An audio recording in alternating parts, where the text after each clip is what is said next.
جی جی مسجد منہاج trust کی جانب سے سب کا شکریہ ادا کرتا ہوں، اور دو خاص باتیں، ایک رام نگرم کا جو حج کے سلسلے میں 2 دن کا پروگرام ہوتا ہے، تمام سے گزارش ہے 3 دن کا اس میں شرکت فرمائیں، بڑی سہولت اور آرام کے ساتھ، ابھی کل پرسوں وہ آگے کی تاریخوں میں ہے، اور اس کے بعد ہماری حج کمیٹی بنگلور والوں کا بھی ایک پروگرام ہے، اس کے بعد اس میں ضرور شرکت فرمائیں، آپ کو کتنا بھی کیوں نہ آتا ہو ایسی مجلسوں میں جائیں، کچھ نہ کچھ آپ کو معلومات میں اضافہ ہوگا، آپ کے ذریعے سے دوسروں کو پیدا ہوگا۔ تیسری خاص بات، ہمارے ملک میں جو کسی کے بھی خلاف جب چاہے جو چاہے بولنے کی عادت ہے، عرب ملکوں میں یہ چیز نہیں ہے، وہاں آدمی کچھ بولا تو اس کے بعد پتہ ہی نہیں چلتا وہ کہاں چلا، اور کاروں میں خاص طور پر افریقہ کے جو لوگ ہیں اتنی زبانیں جانتے ہیں، ٹیکسی ڈرائیور مستقل مباحث، یعنی جو سی بی آئی کا شعبہ ہمارے یہاں بولتے ہیں، وہاں مباحث کے شعبوں میں ایسے لوگ ہیں کہ آپ کی زبان سب اچھی طرح جانتے ہیں۔ مجھے تو بڑا تعجب ہوا، ایک خاندانی سعودی میں باوجود کوشش کے بنگالی اور ملیالم زبان پوری نہیں سیکھ سکا، وہ لوگ مادری زبان کی طرح بولتے ہیں۔ اس لیے کوئی چیز آپ کو نہیں پسند آئے صبر کر لیجئے، آ جائیے، بعد میں اللہ سے معافی مانگ لیجئے۔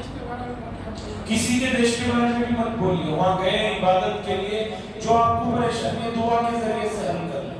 درود پڑھ لیجئے، لکن حمد و شکریہ، اللہم صلی علی سیدنا شفیعنا نبینا حبیبنا مولانا محمد اللهم انت السلام ومنك السلام وتبارك يا ذا الجلال والاكرام، اللهم انا نسالك العفو والعافيه والمعافاه الدائمه في الدين والدنيا والاخره، اللهم ارنا الحق حقا وارزقنا اتباعه، وارنا الباطل باطلا وارزقنا اجتنابه، يا اله العالمين، يا اکرم الاکرمین، یا ذا الجلال والاکرام۔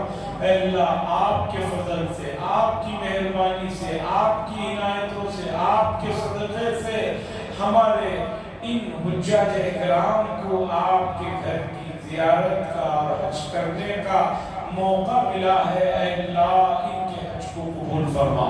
اے اللہ، یہ تیرے مہمان ہیں، اور اے اللہ، آپ سے بڑھ کر کوئی میزبان نہیں ہے۔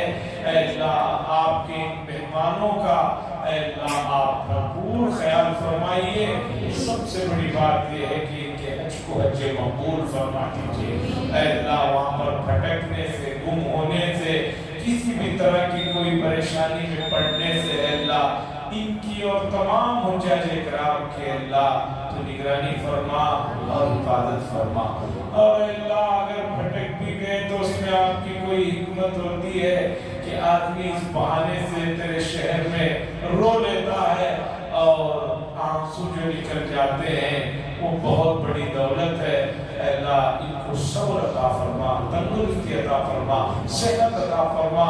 رسول اللہ صلی اللہ علیہ وسلم نے جن جن مقامات پر جو جو دعائیں مانگی ہیں، وہاں ان کو بھی ان دعاؤں کا اہتمام کی توفیق نصیب فرما، اور ان کی دعاؤں میں پوری انسانیت کا حصہ نصیب فرما۔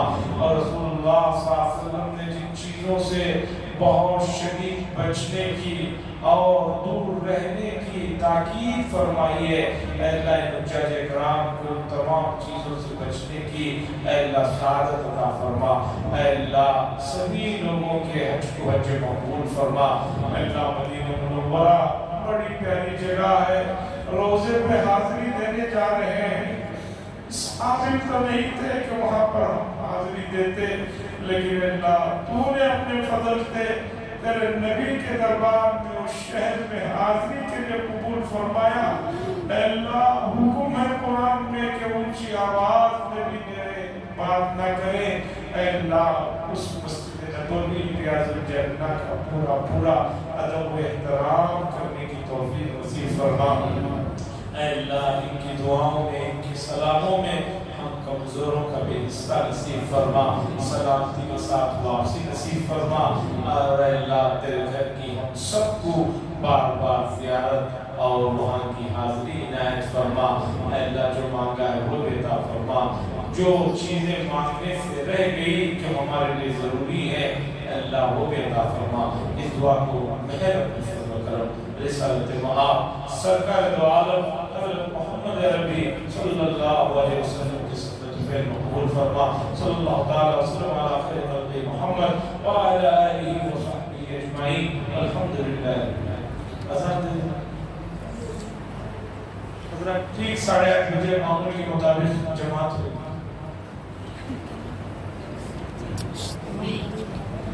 بند کرے لال دبا